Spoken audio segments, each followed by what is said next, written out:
Good morning.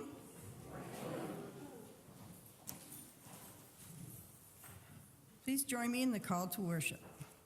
The sun shines more brightly.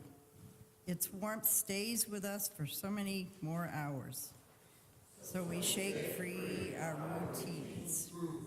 We wander about the wilderness, hoping God will open our eyes, praying God will make us worthy, wanting to grow with God.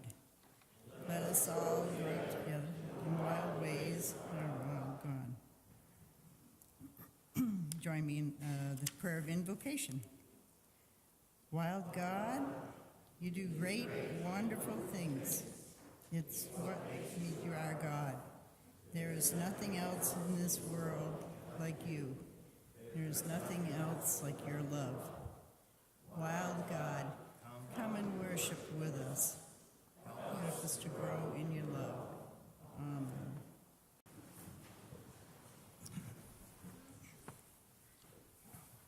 Today's scripture is Luke 15:11 through 32, the parable of the lost son. And he said, there was a man who had 2 sons, and the younger of them said to his father, Father, give me the share of property that falls to me. And he divided his living between them. Not many days later, the younger son gathered all he had and took his journey into the far country. And there he squandered his property in loose living. And when he had spent everything, a great famine arose in the country, and he began to be in want. So he went and joined himself to one of the citizens of the country, who sent him into the fields to feed the swine. And he was gladly he had fed on the pods that the swine ate, and no one gave him anything. But when he came to himself, he said, how many of my father's hired servants have bread enough and to spare, but I perish here with hunger? I will arise and go to my father, and I will say to him, Father, I have sinned against heaven and before you. I am no longer worthy to be called your son. Treat me as one of the hired servants.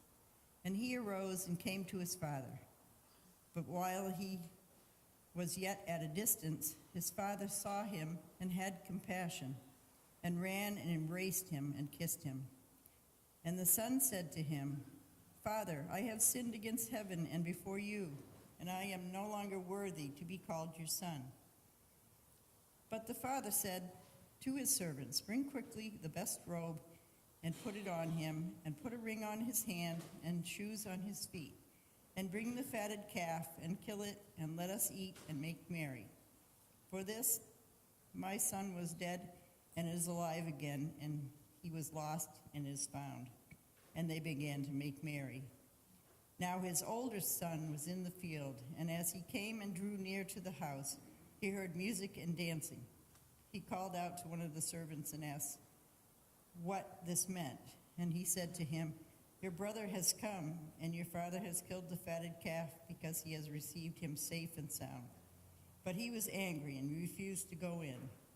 His father came out and entreated him, but he answered to his father, lo, these many years I have served you, and I never disobeyed your command, yet you never gave me a kid, and I might make merry with my friends. But when this son of yours came, who has devoured your living with harlots, and you killed for him a fatted calf. And he said to him, son, you are always with me, and all that is mine is yours. It is fitting to make merry and be glad. For this your brother was dead, is alive, he was lost, and now found. Please. So I'm going to give you a little preface about the...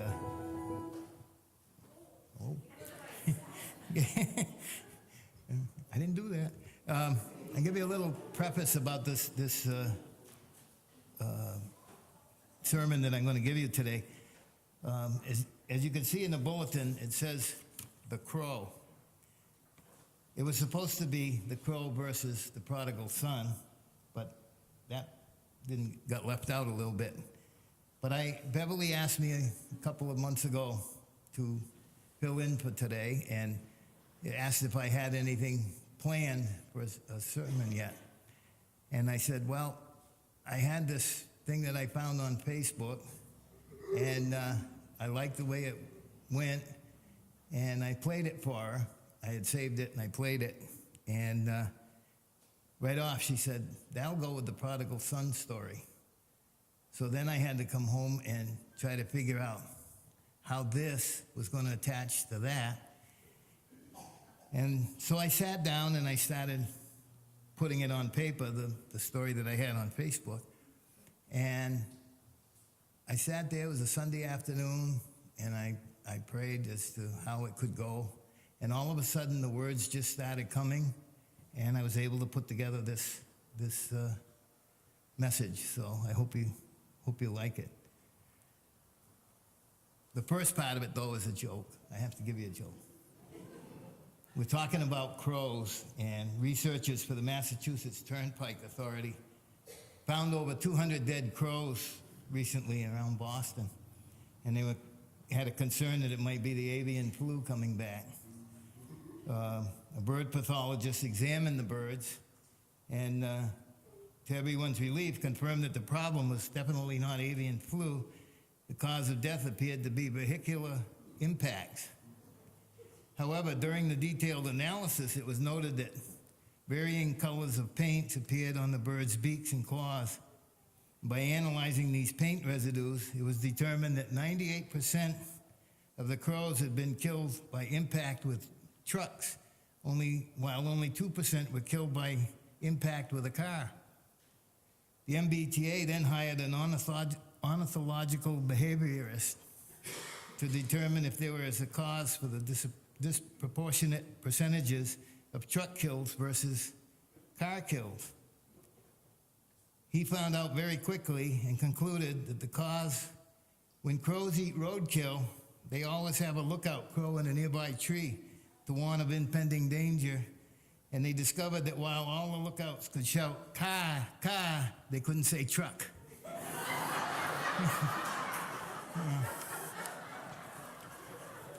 So,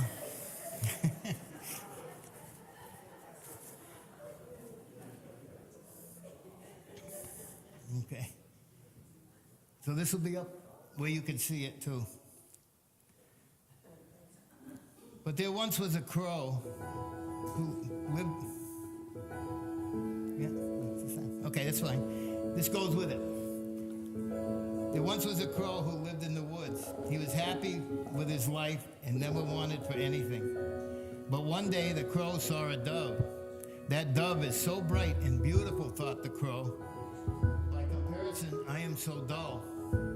The crow approached the dove and said, "You are so beautiful, you must be the happiest bird alive." The dove replied, "I used to think I was the happiest bird alive, but then I saw a robin. Its chest was so red and vibrant. I felt so plain by comparison. I think the robin must be the happiest bird alive." So the crow visited the robin. "You're so beautiful," said the crow. "You must be the happiest bird alive." "I thought I was the happiest bird alive," said the robin, "until I saw the peacock. Its colors were so impressive and rich. My red chest looked so boring by comparison. I think the peacock must be the happiest bird alive." So the crow flew to the zoo to meet the peacock. Many people flocked to the peacock's cage and took photographs. When the crowd had left, the crow said to the peacock, "You're so beautiful, you must be the happiest bird alive." The peacock sighed and said, "I thought I was the happiest bird alive, but they put me in a cage because of my beauty. Sometimes I look to the sky and I see the crows flying free, and all I want is to be a crow. I think the crow must be the happiest bird in the world." By comparing ourselves to others, we lose sight of our own blessings. The secret of happiness is to be thankful for what we have and not upset over what we lack. Now, before I show you the comparison to the crow and the prodigal son, Let me give you a Native American story about the crow. Drink water. According to the Lenape, the crow was once covered with beautiful colored feathers and had a beautiful singing voice. When the first snow fell and the animals were freezing, the crow flew to heaven to get God to stop the snow. God gave the crow fire to take back to the animals to save them from freezing. It was a 3-day flight, and the fire singed the crow's feathers, and the smoke ruined his voice. As the crow sat on a branch, thinking of all it had lost, God appeared and told the crow that because its voice was a croak, no one would put it in a cage to hear it sing. And because its feathers were burned, no one would hunt the crow to use its feathers to decorate their clothes or hats. Because the crow's flesh tastes like smoke, no one would hunt it for food. But as a reward for its sacrifice, God made it so the black feathers are glossy, so when the sun shined on them, the rainbow colors could be seen. Now, the story of the prodigal son that you heard Jan read, it's a well-known story.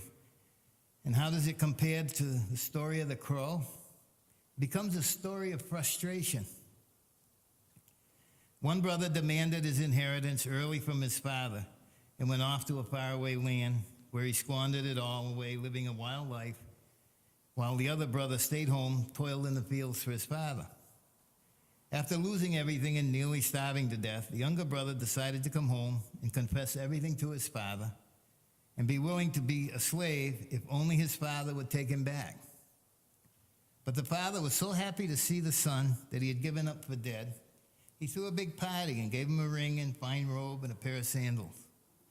The brother who stayed and worked for his father became angry and refused to join the party. Like the crow, being frustrated about his looks, the younger brother became frustrated about being tied down to working for his father and needed to go out in the world on his own. The older brother was also frustrated. And when he realized that despite all his hard work, his father had never given him a great party or a ring or a robe or a pair of sandals, he felt like he had been cheated. But also, he might have felt jealous of the life his brother had gotten to live before he lost everything. He did not realize that he didn't have to be jealous or frustrated, because if he had only looked into his heart, he would have realized that God had given him a good life, spared him from the bad times his brother had to endure. He also needed to realize that, like God our Father, his father loved him just as much as the younger brother. The dictionary defines frustration as keeping someone from doing or achieving something, to defeat the efforts or hopes of someone.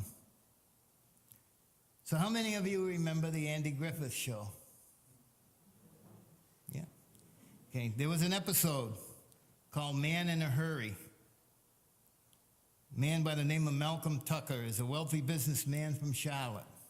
One Sunday, he happens to have car trouble a couple miles outside of Mayberry.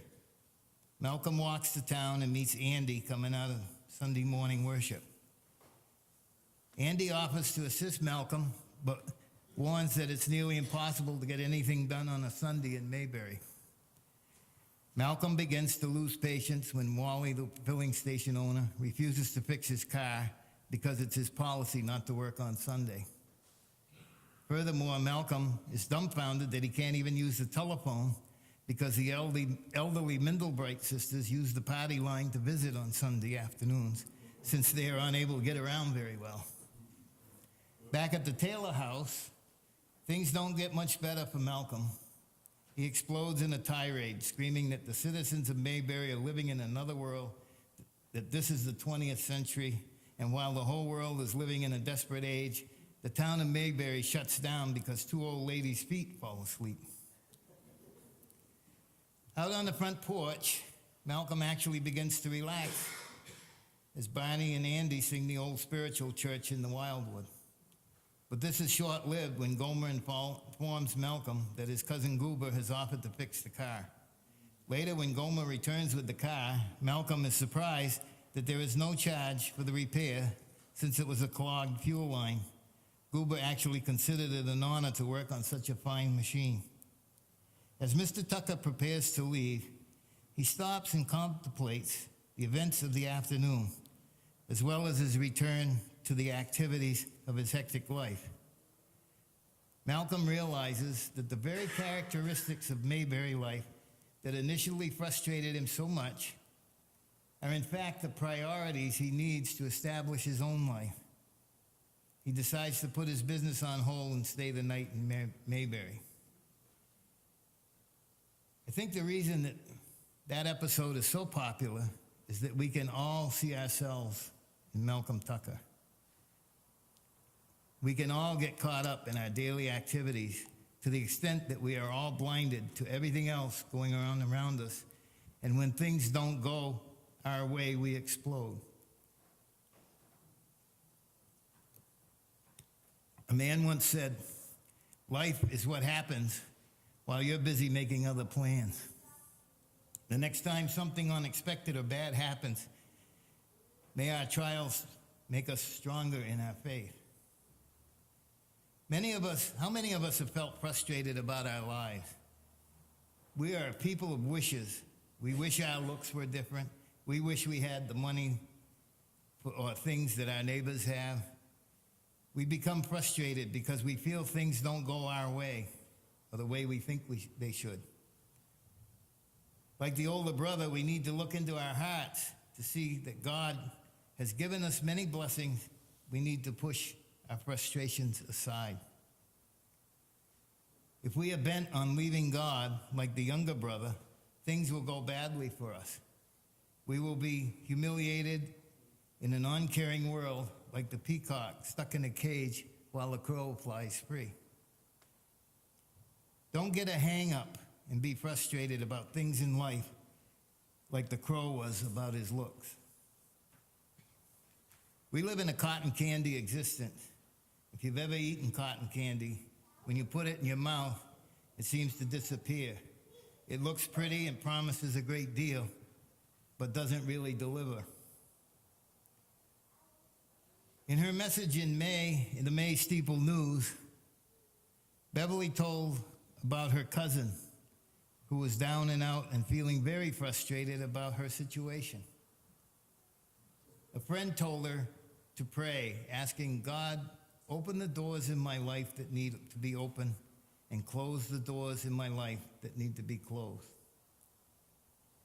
We need to put all our faith and trust in God. If we do that, we will never be frustrated again. We should never be afraid to trust in God. He loves us and wants the best for us. His plans for us may not always be what we plan, but in the end, his plan is a much better plan. Amen.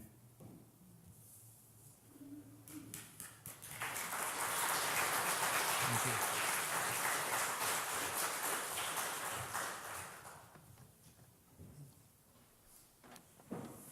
And now, the hymn is number 61 in the white hymnal, Seek Ye First, and the ushers will collect the joys and concerns.